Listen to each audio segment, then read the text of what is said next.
नमस्कार एमपी अब तक आप देख रहे हैं और आपके साथ मैं हूं पुनीत मिश्रा। चलिए खबरों की करेंगे शुरुआत और सबसे पहले बात बड़ी खबर की करते हैं। मंदसौर से बड़ी खबर आपको बता रहे हैं। चंबल नदी कैचमेंट एरिया में एक बड़ा हादसा पेश आया है। यहां पर तोलाखेड़ी गांव जो है इसके पास महिलाओं को ला रही एक नाव पलट गई है और इस नाव के पलटने की वजह से करीब 8 महिलाओं के लापता होने की खबर मिल रही है। 2 बच्चियां सुरक्षित हालांकि बाहर निकाली गई हैं और खेत में काम करने के बाद ही वापस नाव से अपने गांव की तरफ लौट रही थी। इसी दौरान यह हादसा पेश आया है। चंदवासा चौकी पुलिस और स्थानीय लोग मौके पर मौजूद हैं। लापता महिलाओं को खोजा जा रहा है। बड़ी खबर मंदसौर से आपको बता रहे हैं। कैचमेंट एरिया जो है चंबल नदी का, वहां यह हादसा पेश आया है और 8 महिलाएं लापता बताई जा रही हैं। 2 बच्चियां हालांकि सुरक्षित बाहर निकाल ली गई हैं, लेकिन 8 जो महिलाएं हैं उनको खोजा जा रहा है। उनकी खोजबीन की जा रही है। रेस्क्यू टीम मौके पर पहुंची हुई है। ग्रामीण भी मौके पर मौजूद हैं। अंधेरा अब होने लगा है, जाहिर सी बात है मुश्किलें तमाम हैं। आपको बता दें कि ये महिलाएं जो हैं ये खेत में काम करने के लिए गई हुई थी और वापस ये महिलाएं लौट रही थी। इसी दौरान ये नाव पलट गई। अब क्या क्षमता से ज्यादा इसमें सवारी थी या और क्या वजह रही और क्या अभी रेस्क्यू ऑपरेशन को लेकर क्या अपडेट है, ये सारी जानकारी लेते हैं। नरेंद्र धनोतिया संवाददाता हमारे साथ मंदसौर से जुड़े हुए हैं। नरेंद्र, क्या अपडेट आ रहा है इस मामले को लेकर? कैसे ये नाव पलटी थी? पुलिस चौकी तोलाखेड़ी गांव की ये घटना है, पर जहां पर महिलाएं खेत पर से काम करके अभी शाम को लौट रही थी, उसी समय रपट पार करते समय एक महिला फिसली और उस महिला को बचाने के चक्कर में करीब 7 महिलाएं और 6 महिलाएं और फिसल गई। तो कुल 7 महिलाओं के पानी में डूबने की सूचना आ रही है। पहले अधिकारियों को सूचनाएं मिली थी। मंत्री यहाँ के हरदीप सिंह डंगे, उनको भी यही सूचना मिली थी कि नाव पलटी है और उन्होंने अभी ट्वीट भी कर दिया है कि नाव डूबने से जो 8 महिलाएं डूबी है, अधिकारियों को निर्देश दिया है कि रेस्क्यू ऑपरेशन चलाया जाए। तो ये जानकारी अपडेट ये आई है कि महिलाएं रपट पार कर रही थी, उसी समय हादसा हुआ है और 7 महिलाएं रपटा पार कर रही थी। ये रपटा कहाँ है? ये रपटा कहाँ है? ये आप बता रहे हैं कि नाव पलटी नहीं है। ये आप बता रहे हैं कि नाव नहीं पलटी है, कोई रपटा पार कर रही थी उससे ये डूब गई। जी बिल्कुल, यही जानकारी अपडेट हुई है कि नाव में डूबने की सूचना मिली थी और बाद में ये अधिकारी जब मौके पर पहुंचे तो जानकारी में आया कि खेत से वापस घर लौट रही थी महिलाएं और रपट पार करते समय फिसल गई पानी में। जहां पर चंबल नदी का कैचमेंट एरिया है, काफी डूब क्षेत्र का एरिया है, वहां पर वो डूब गई और एक महिला को बचाने में दूसरी डूबी और दूसरी को डुबाने में तीसरी डूबी। इस तरह 7 महिलाएं वहां पर डूब गई। 2 को बाहर निकाला गया जो कि बेहोशी की अवस्था में है और अपडेट ये आ रहा है कि 5 महिलाओं की अभी रेस्क्यू ऑपरेशन वहां पर जारी है। पुलिस वहां पर मौके पर पहुंच चुकी है, राजस्व अधिकारी मौके पर पहुंच गए हैं और गोताखोर भी मौके पर है। अंधेरा हो चुका है, इसलिए रेस्क्यू ऑपरेशन में दिक्कत आ रही है, लेकिन अभी तक की जानकारी ये आई कि 2 को बाहर निकाला गया है, 5 की रेस्क्यू अभी जारी है।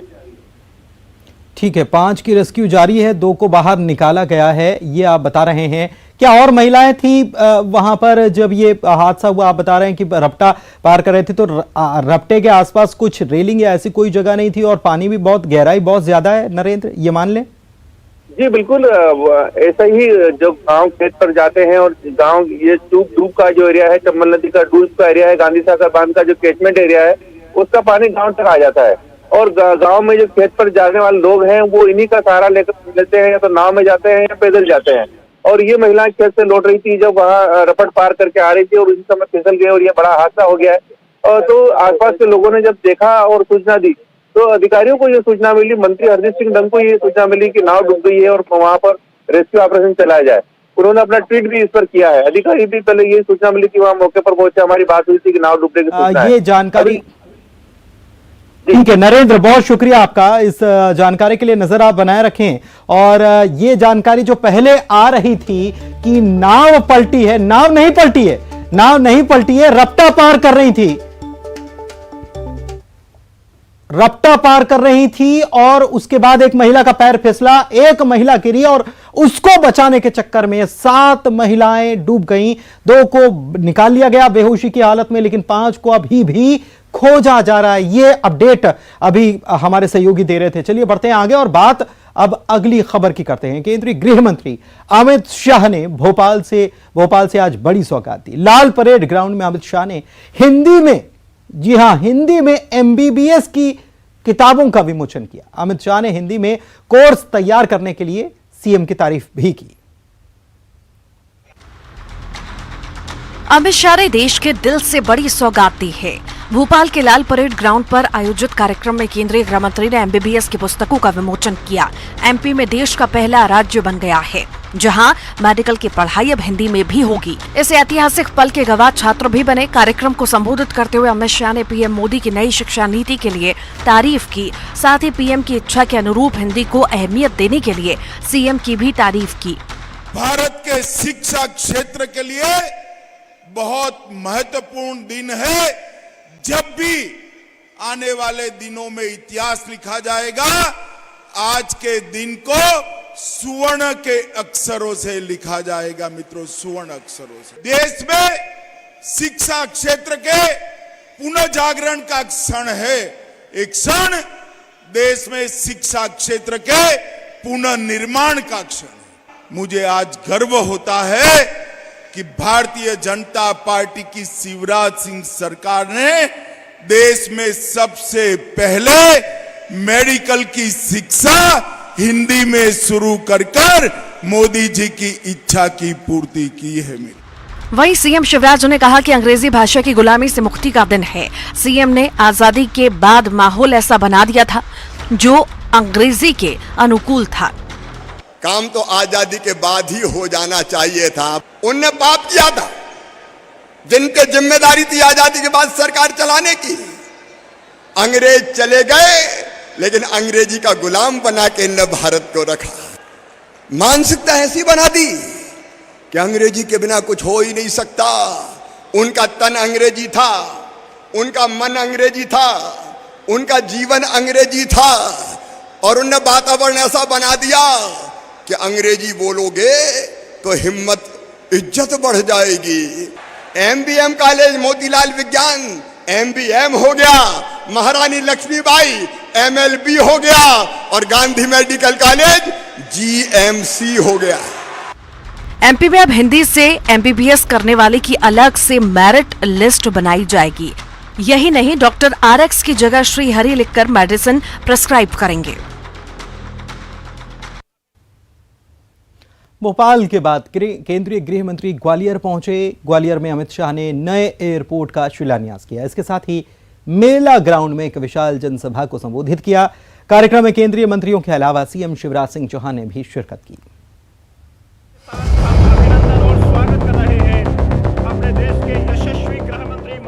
भोपाल को सौगात देने के बाद अमित शाह ग्वालियर पहुंचे। ग्वालियर में नए एयरपोर्ट के टर्मिनल का अमित शाह ने मंत्रोच्चार के बाद शिलान्यास किया। कार्यक्रम में केंद्रीय मंत्री ज्योतिरादित्य सिंधिया ने एयरपोर्ट के विस्तारीकरण की जानकारी दी। वहीं मेला ग्राउंड में पीएम आवास योजना के हितग्राहियों को केंद्रीय गृह मंत्री ने चाबी सौंपकर बड़ी सौगात दी। यही नहीं, 4300 करोड़ की नल जल योजना का भी शिलान्यास किया। अपने संबोधन में अमित शाह ने कहा कि पीएम नरेंद्र मोदी के नेतृत्व में देश लगातार प्रगति के पथ पर बढ़ रहा है। दृढ़ संकल्प और मनोबल है कि 5 अगस्त 2019 को धारा 370 से हमारे संविधान से उखाड़ कर फेंक और वो कश्मीर भारत माता का मुकुट बनकर हमारे सामने। राजपथ कर्तव्य पथ में परिवर्तित हुआ। कई सारे ऐसे काम जो कभी नहीं हो सकते थे मोदी जी ने किए हैं। मित्रों, सिविल एविएशन क्षेत्र में भी उड़ान को लाए और आज 2 टायर और 3 टायर के हवाई संपर्क के कारण वहां से 1 करोड़ यात्री हवाई यात्रा कर रहे हैं। वहीं कार्यक्रम को सीएम शिवराज सिंह चौहान ने संबोधित किया। सीएम ने कांग्रेस पर निशाना भी साधा। और जब सिंधिया जी ने कहा कि ग्वालियर के विकास को पैसे दीजिए तो कहने लगे निपट लेंगे, तो इनने निपटा दिया सिंधिया जी ने और भारतीय जनता पार्टी की सरकार। और इसलिए आज 14वां सौगात ग्वालियर को मिल रही है। अपने संबोधन में ज्योतिरादित्य सिंधिया ने सीमा सुरक्षा बल की बटालियन और आईटीबीपी के सपोर्ट वेपन ट्रेनिंग सेंटर की स्थापना की अमित शाह से मांग की कि इस बटालियन का मुख्यालय ग्वालियर में स्थापित हो ताकि इस क्षेत्र का जो नौजवान है, जो भारत माता के लिए अपना जान देता है, उसकी स्थापना भी ग्वालियर के साड़ा क्षेत्र में स्थापित हो। और उसी के साथ साथ ITBP, Indo Tibetan border police की श्रृंखला भी या हमारे क्षेत्र में स्थापित हो, एक सपोर्ट वेपन ट्रेनिंग सेंटर, जिसके आधार पर हमारे क्षेत्र के 2,500 से 3,000 नौजवानों को प्रशिक्षण मिलेगा। पीएम नरेंद्र मोदी के उज्जैन में श्री महाकाल लोक के लोकार्पण के बाद अमित शाह ने भी सौगात दी है। इधर मेला ग्राउंड में कार्यक्रम के बाद अमित शाह जय विलास पैलेस पहुंचे। यहां प्रियदर्शनी राजू सिंधिया ने उनका स्वागत किया। अमित शाह ने मराठों और सिंधिया घराने के गौरवशाली इतिहास को लेकर एक गैलरी का उद्घाटन भी किया। अमित शाह ने इसके बाद दरबार हॉल भी देखा।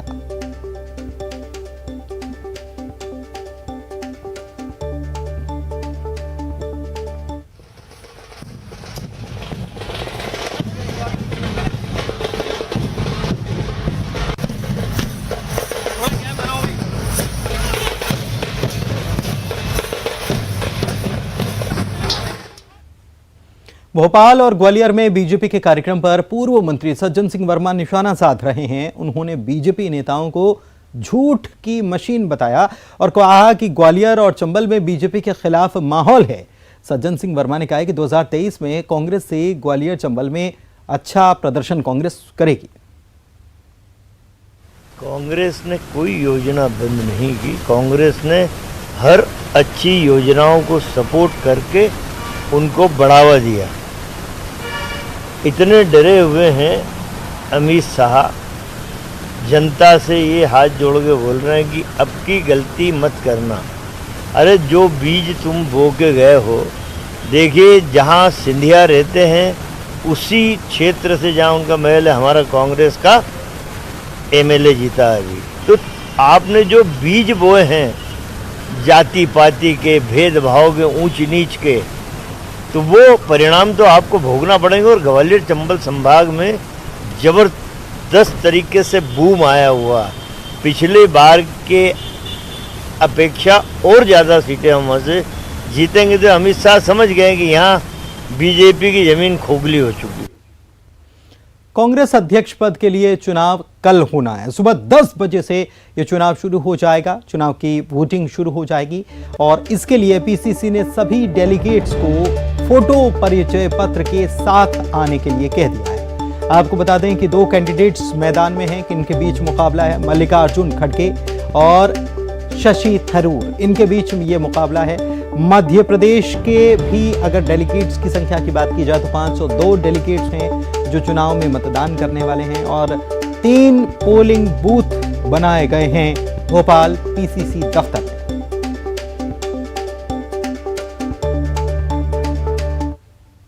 नया अध्यक्ष कौन होगा, इसको लेकर कवायद अब आखिरी दौर में पहुंचती हुई नजर आ रही है। प्रदेश कांग्रेस दफ्तर में भी आप देख सकते हैं वोटिंग को लेकर व्यवस्था की गई है। कल यहां पर वोटिंग होना है और 502 डेलीगेट जो है नए अध्यक्ष के लिए चुनाव में हिस्सा लेंगे। सभी के लिए निर्देश जारी कर दिए गए हैं कि फोटो के साथ वो इस चुनाव प्रक्रिया में शामिल हो सकते हैं। साथ ही चुनाव अधिकारी हैं मधुसूदन मिस्त्री, उन्होंने भी व्यक्तिगत तौर पर मैसेज करके सभी डेलीगेट को कहा है कि वो निष्पक्ष होकर चुनाव कर सकते हैं। राजीव सिंह हमारे साथ मौजूद हैं। सर, क्या पूरे तैयारी है, किस तरीके से पूरा चुनाव होगा? देखिए, चुनाव प्राधिकरण द्वारा जो भी मधुसूदन मिस्त्री जी द्वारा हम लोगों को निर्देशित किया गया है, उनके जो प्रदेश निर्वाचन अधिकारी हैं उन्होंने जिस तरह से हमें निर्देश दिए हैं उस तरह से हम लोग यहाँ पोलिंग बूथ की व्यवस्था कर रहे हैं।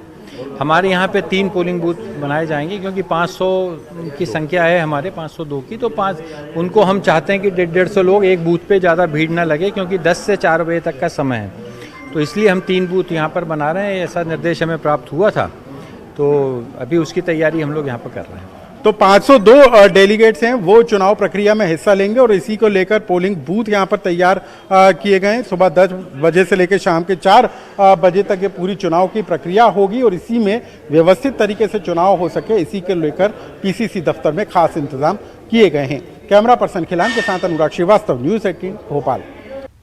और अब खबर खरगोन से बताते हैं जहां पर महेश्वर नगर परिषद में अध्यक्ष पद के लिए चुनाव हुआ और इस दौरान बीजेपी में बगावत हो गई। यहां बीजेपी की बागी उम्मीदवार अलका यादव 1 वोट से चुनाव जीत गई। बीजेपी उम्मीदवार के पक्ष में जहां 7 पार्षदों ने मतदान किया तो वहीं बीजेपी की बागी उम्मीदवार को 8 पार्षदों का समर्थन मिल गया। वहीं उपाध्यक्ष पद पर बीजेपी के सचिन शर्मा निर्वाचित हुए। बाद में डैमेज कंट्रोल के लिए बीजेपी कार्यकर्ताओं ने अध्यक्ष और उपाध्यक्ष के साथ विजय जुलूस निकाला।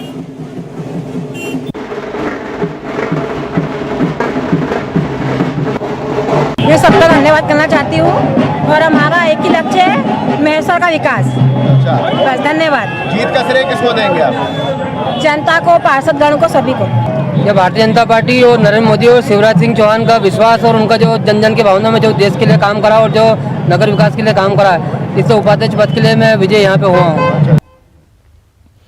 इंदौर में मशहूर TV serial actress Vaishali Thakkar ने खुदकुशी कर ली। मौके से पुलिस ने सुसाइड नोट बरामद किया। कहा जा रहा है कि प्रेम प्रसंग की वजहों से वैशाली ने खुदकुशी की है। वैशाली ये रिश्ता क्या कहलाता है, बिग बॉस जैसे तमाम सीरियल्स में काम कर चुकी हैं। पिछले 1 साल से वो इंदौर में ही रह रही थीं।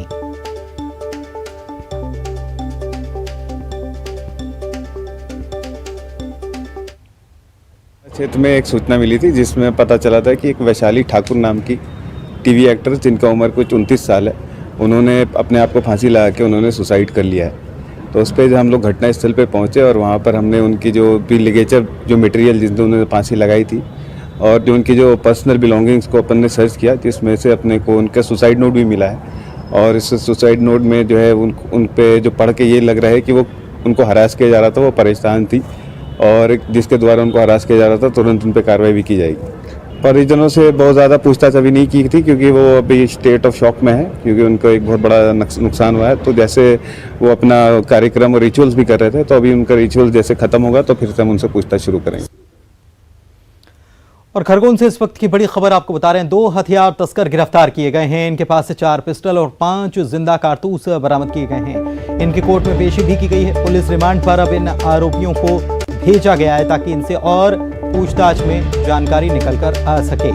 तो खरगोन से बड़ी खबर आपको बता रहे हैं, हथियार तस्कर गिरफ्तार किए गए हैं। इनके पास से 4 पिस्टल और 5 जिंदा कारतूस मिले हैं। कि 2 लोग शाइन मोटरसाइकिल से बड़वा तरफ से मंडलेश्वर तरफ जा रहे हैं। सूचना की तस्दीक के लिए हमने नाकाबंदी लगाई थी। नाकाबंदी लगाकर दोनों व्यक्तियों को रोका तो दोनों के पास से कुल 4 पिस्टल और 5 जिंदा राउंड जब्त किए हैं और एक आरोपी का पीआर लिया है। आगे की पूछताछ जारी है अभी। तो एक को पुलिस रिमांड पर लिया गया है और अभी पूछताछ की जा रही है। हो सकता है कि और तार पता चल जाएं कि कहां से हथियार ला रहे थे, किसको इनको सप्लाई करना था। ये सारी चीजें पुलिस इसी की पड़ताल में जुटी हुई है।